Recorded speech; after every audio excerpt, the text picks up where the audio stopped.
In the Cold War, intelligence was not a sideshow. It was the bloodstream of policy, the unseen machinery that made presidents confident enough to threaten, to negotiate, to escalate, or to pull back from the brink.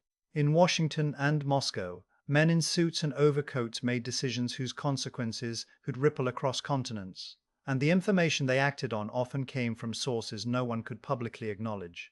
A single recruited official in the right office could tilt the balance of an arms control debate, expose a weapons program, or prevent a miscalculation that might turn nuclear deterrence into nuclear fire.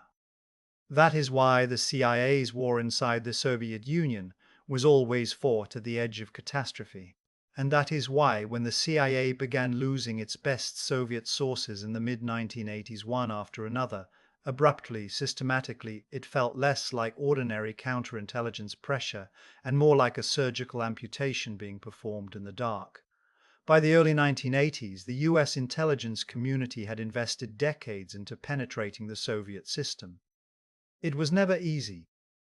The KGB and its military counterpart, the GRU, operated in a security environment designed to suffocate espionage. Soviet citizens lived under layers of surveillance and social control. Foreign diplomats were watched. Western intelligence officers were tailed. The Soviet state trained its counterintelligence services to assume infiltration as a constant.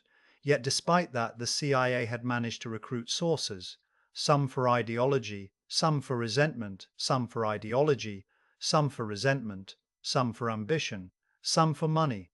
The agency's Soviet operations were built on fragile human connections, clandestine meetings, dead drops, signals, and the candid backend.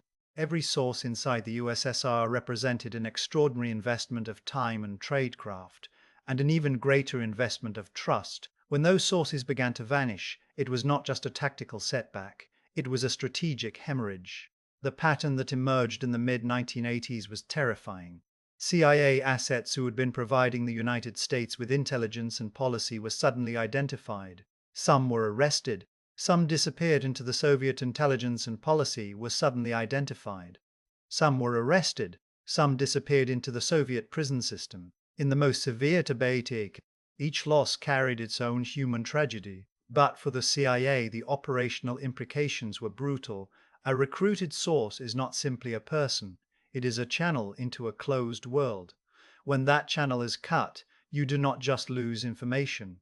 You lose the ability to verify, to cross-check, to predict. And as the losses mounted, the agency faced a question that every intelligence service fears: is the enemy getting lucky, or is the enemy being fed?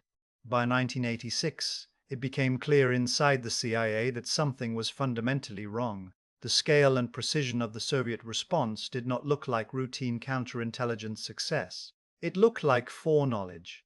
It looked like someone on the inside was handing the Soviets exactly what they needed: names, methods, operational details, and the CIA's own understanding of Soviet intelligence. The consequences were immediate and long-term. Recruitment networks collapsed because the CIA could no longer guarantee protection. Potential sources already risking their lives could sense the danger. Officers in the field became more cautious, and caution in espionage often means paralysis. By 1990, the situation had degraded so badly that the CIA virtually stopped recruiting inside the Soviet Union. That is not a normal decision for an intelligence service. It is an admission that the environment has become too compromised to operate, that any new source might be doomed the moment they agree to cooperate. In response, the CIA formed a special counterintelligence team to identify the leak. This was not a glamorous hunt with cinematic certainty. It was slow, methodical, and filled with false trails. Investigators first had to rule out technical explanations. Could communications be compromised? Could encryption be broken? Could surveillance have improved?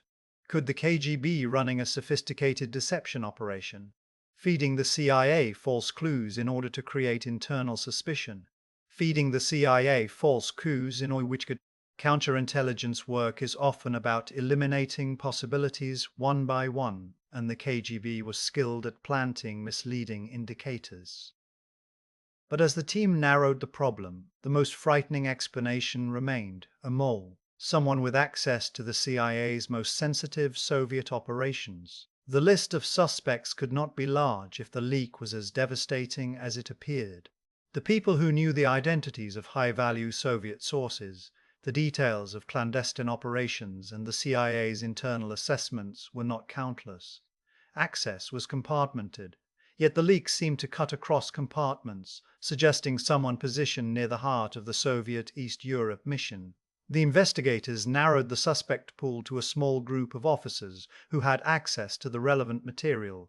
One of them was Aldrich Hazen Ames, a veteran CIA officer in the Soviet East Europe Division. Ames did not look like the archetype of a traitor. He was not a flamboyant ideologue railing against his government. He was not a radical with a public manifesto. On the surface, he appeared to be a loyal and competent officer, someone who understood Soviet targets and the culture of intelligence work. He had been around long enough to know how the CIA thought, how it investigated, and how it protected itself. He also passed polygraph tests, which initially helped him avoid suspicion. That detail matters because it illustrates the limits of institutional safeguards. Polygraphs are not mind-reading machines. They are tools with vulnerabilities, and in counterintelligence, a false sense of security can be as dangerous as no security at all. Privately, Ames was unraveling. The stereotype of the Cold War spy is often ideological men and women who believe they are serving a higher cause. But history shows that money can be just as powerful a motivator, and sometimes more corrosive because it is so ordinary. In Ames's case, his personal life and finances were collapsing into crisis. His marriage fell apart. He accumulated debt, he began a new relationship, and his new partner had expensive tastes.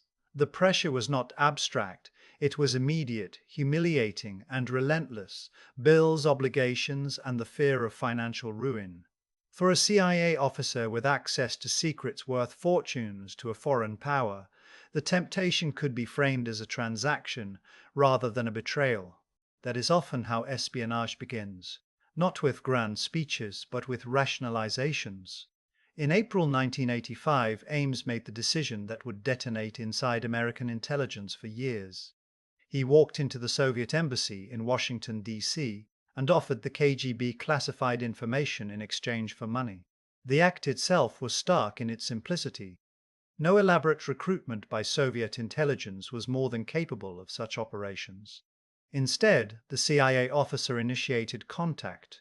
He was not seduced by ideology. He was not coerced by blackmail. He sold himself. That choice, made in the ordinary geography of a diplomatic building in the US Capitol, would contribute to the destruction of CIA networks inside the USSR and the deaths of people who had risked everything to provide information to the West. The timing was perfect for the Soviets. In intelligence, timing is not just convenience. It is leverage. Ames soon returned to a post that gave him access to nearly all CIA operations against Soviet intelligence. This meant he was not leaking a narrow set of documents or a single compartment of information. He was positioned to see the architecture of the CIA's Soviet effort, who had been recruited, how they were handled, what the CIA believed about KGB priorities, and what operations were planned. With that knowledge, the KGB could do more than arrest sources. It could map the CIA's methods, anticipate future moves, and manipulate the agency's perceptions. Ames began delivering names, plans, and internal documents directly to the KGB. The consequences were not theoretical. Numerous CIA agents inside the USSR were arrested or killed as a result. In the Cold War, the line between agent and asset often blurs in popular retellings, but the reality is that human beings inside the Soviet system, people with families, careers, and fears, were exposed. Some of them had taken the risk of cooperating with the United States because they believed the Soviet system was corrupt or dangerous. Some did it for money, some did it because they wanted out. Whatever their motives, they were now trapped in a machine built to punish betrayal. The KGB did not need to guess. It had names. It had operational details. It could reconstruct meetings, identify tradecraft patterns, and roll up networks with an efficiency that would have been impossible without help. For the CIA, The psychological impact was devastating. When an agent is arrested, the first question is always, how? Was it a mistake in tradecraft? Was surveillance missed? Was the agent careless? Or was there compromise at a higher level? In the mid-1980s, these questions multiplied with each loss, and because the Soviet Union was still an adversary with nuclear parity, this was not simply a matter of embarrassment. Intelligence failures at that level could distort US strategic assessments. They could affect arms negotiations, crisis management, and the understanding of Soviet intentions at a time when leadership changes in Moscow and tensions in Eastern Europe were reshaping the global order. While the CIA's networks bled, Ames was being paid generously, repeatedly, and with a cold logic that matched the stakes. He received cash payments for each meeting and ultimately earned more than $4 million, making him the highest paid spy in American history. That number is not just a statistic, it is a measure of how valuable the damage was to the Soviet side. The KGB was not paying for trivia, it was paying for the ability to neutralize American penetration of Soviet intelligence. In espionage, payment is an index of value, and the KGB treated Ames as a premium asset because he gave them something priceless: control over the battlefield. Money changed Ames's life quickly, and not subtly.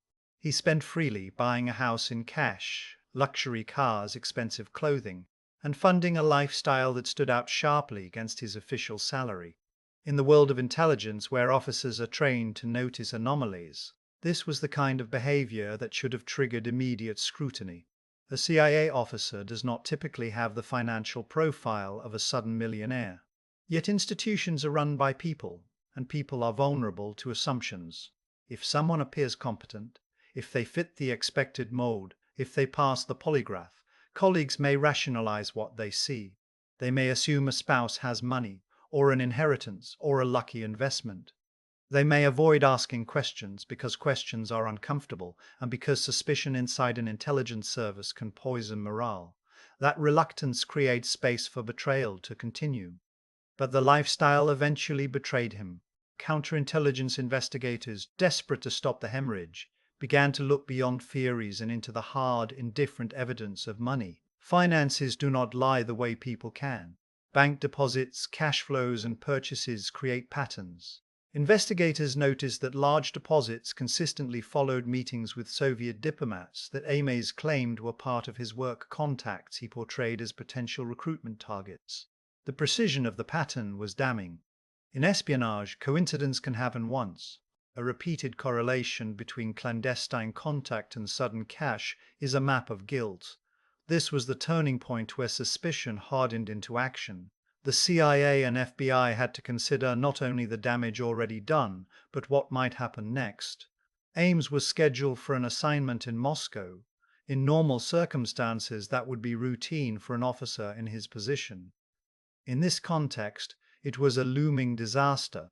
If he went to Moscow, he could potentially disappear behind the protections of the very service he had been serving, or he could deliver additional information with even less risk. Counterintelligence decided to act before he could escape or do further damage. On February 21, 1994, the FBI arrested Aldrich Ames outside his home. The date matters because it places the end of his active betrayal after nearly a decade of catastrophic compromise. By then, the Cold War as a geopolitical era had formally ended with the dissolution of the Soviet Union in 1991. But intelligence wars do not stop when flags change. The networks, the habits, and the secrets live on. The damage Ames caused had already reshaped the CIA's ability to operate against the Soviet target set, and the aftershocks continued into the post-Soviet intelligence apparatus. Fournier to much of the Soviet intelligence apparatus, Ames pleaded guilty to espionage and conspiracy and was sentenced to life in prison.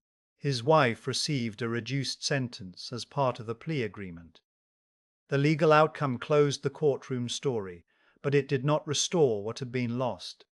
The CIA had to confront the case as one of the most devastating intelligence failures in its history. That phrase is not hyperbole. When an intelligence service loses its sources, it loses not only information but credibility, both with policymakers and with future sources who might consider cooperation. Potential agents inside hostile services pay attention to what happens to those who came before. If they believe the CIA cannot protect them, they will not take the risk. That is a consequence that can last longer than any prison sentence. The deeper tragedy of the Ohms case is how brutally it illustrates the vulnerability of large institutions to small human weaknesses. The CIA's Soviet operations were sophisticated, but sophistication does not eliminate the basic problem that intelligence is ultimately a human enterprise. A single officer with access and intent can detonate years of work. Ames did not spy for ideology, patriotism, or belief. He did it for money. That fact strips the story of any romantic veneer. It was not a graft, it was a transaction, repeated until it became routine, until the routine produced corpses and strategic blindness. To understand why the consequences were so severe, it helps to see how espionage fits into the larger Cold War machinery. The United States and the Soviet Union were locked in a competition where misunderstanding could be fatal. Each side tried to estimate the other's capabilities and intentions, nuclear forces, command and control resilience, leadership stability, willingness to risk escalation. Human sources inside the adversary's system were among the most valuable tools for reducing uncertainty. Technical intelligence satellites, signals intercepts could show missiles and bases, but it could not always reveal motives, internal debates, or the truth behind official statements. A well-placed human source could. When those sources were rolled up, the US was forced to operate with less clarity at a time when clarity mattered. The mid-1980s were also a period of transition and tension. Soviet leadership was changing rapidly, and the system was under strain. In such moments, intelligence becomes even more crucial because the old patterns may no longer apply. If the CIA's insight into Soviet intelligence and political currents was collapsing at precisely that time, then American policymakers were being deprived of a stabilizing advantage, the ability to see inside the adversary's decision-making environment. That does not mean catastrophe was inevitable, but it means risk increased. Uncertainty is fuel for worst-case assumptions, and worst-case assumptions can drive aggressive postures. Espionage failures can therefore have indirect effects on diplomacy and military planning, even if those effects are hard to quantify in public records. Inside the CIA, the hunt for the mole was also a lesson in institutional psychology. The agency had to eliminate technical explanations and false leads, including the possibility that the KGB was planting deception to trigger internal paranoia. This is one of the oldest counter-intelligence traps: make the enemy suspect everyone, and they will destroy their own cohesion. But the evidence kept pointing inward. As the suspect list narrowed to those with access to Soviet operations, the uncomfortable truth emerged that the betrayer was not an outsider. He was not a fringe figure. He was embedded in the core mission. That is what makes moles so damaging. They do not simply steal secrets. They distort the organization's perception of reality. They can influence which operations are attempted, which are cancelled, which sources are trusted, and which are left exposed. Ames's ability to pass polygraph tests early on is part of that distortion. It reinforced the assumption that he was safe. Polygraphs can detect stress responses, but a disciplined liar, a practiced deceiver, or someone who rationalizes their actions can sometimes evade them. In the Ames case, the polygraph did not prevent catastrophe. It helped postpone detection. This is not just a historic footnote to 8. It is a reminder that security systems are only as effective as their weakest assumptions. If an institution treats a tool as a guarantee rather than a filter, it can become blind in precisely the moment it needs sight. The financial dimension of the case is equally revealing. Ames's decision to spy was rooted in personal crisis, marital collapse, debt, and the pressure of a new relationship with expensive expectations. That combination created motive, but motive alone does not create espionage. Opportunity does. Ames had access, and he knew the value of what he held. He also understood the CIA's internal culture well enough to believe he could get away with it. In many espionage cases, the spy's confidence is not irrational. It is based on knowledge of bureaucratic inertia, the reluctance to accuse colleagues, and the tendency to interpret anomalies in the most comfortable way possible. The fact that Ames could buy a house in cash and fund a luxurious lifestyle while employed on a government salary speaks to a failure of internal controls and a delay in connecting obvious dots. When investigators finally focused on his finances, they found something that counterintelligence professionals have learned to respect: patterns. Large deposits following meetings with Soviet diplomats were not just suspicious, they were operationally coherent. They suggested a pay-for-information rhythm, a structured relationship with Soviet intelligence. In other words, the money trail did what years of fear and speculation could not. It turned the invisible into the measurable. The arrest in February 1994 prevented further damage, but it could not reverse the collapse of networks that had already occurred. By the time Ames was caught, the CIA's ability to recruit inside the Soviet Union had already been crippled to the point that by 1990, recruitment was virtually halted. That is an extraordinary outcome when you consider the stakes. The CIA's mission is to collect intelligence where it is hardest to obtain. If it cannot operate in the adversary's core territory, then the United States is forced to rely more heavily on technical collection and on second-hand information. Those sources can be powerful, but they are not complete. Human intelligence provides texture, intent, and nuance. The loss of that capability is not merely an operational inconvenience. It is a strategic handicap. The Ames case also reverberated beyond the CIA. It affected how the United States thought about counterintelligence, internal auditing, and the management of sensitive operations. It intensified the awareness that a single insider could cause systemic failure. It also reinforced a grim truth about espionage. The most damaging spies are often not the most ideological, but the most positioned. A person who spies for money can be just as committed as a person who spies for belief, because money is renewable. Each payment becomes a reinforcement, a signal that the betrayal is working, that the risk is being rewarded. And because the motive is personal rather than philosophical, it can be insulated from political change. The spy does not need to believe the Soviet Union is right. He only needs to believe the Soviet Union is right. He only needs to believe his bank account is empty and his access is valuable. There is a final, colder layer to this story. The Soviet intelligence services did not pay Ames out of generosity. They paid him because he delivered outcomes: the identification of CIA sources, the disruption of operations, and the destruction of American confidence. In the mid-1980s, when the CIA's assets inside the USSR began to be arrested and executed, the KGB was not merely defending itself. It was shaping the battlefield. It was sending a message to anyone inside the Soviet system who might consider cooperating with the West: you will be found. And because Ames supplied the KGB with a means to make that message real, he became an instrument of terror as much as an instrument of intelligence. When Ames pleaded guilty and received life in prison, the United States closed the legal account, but the strategic account remained open. The collapse of CIA networks inside the Soviet Union did not simply vanish with the Soviet flag. The Russian Federation inherited intelligence structures, personnel, and institutional memory. Post-Soviet intelligence contests continued, now shaped by the lessons each side learned in the previous era. One of those lessons was that insider threats are not theoretical.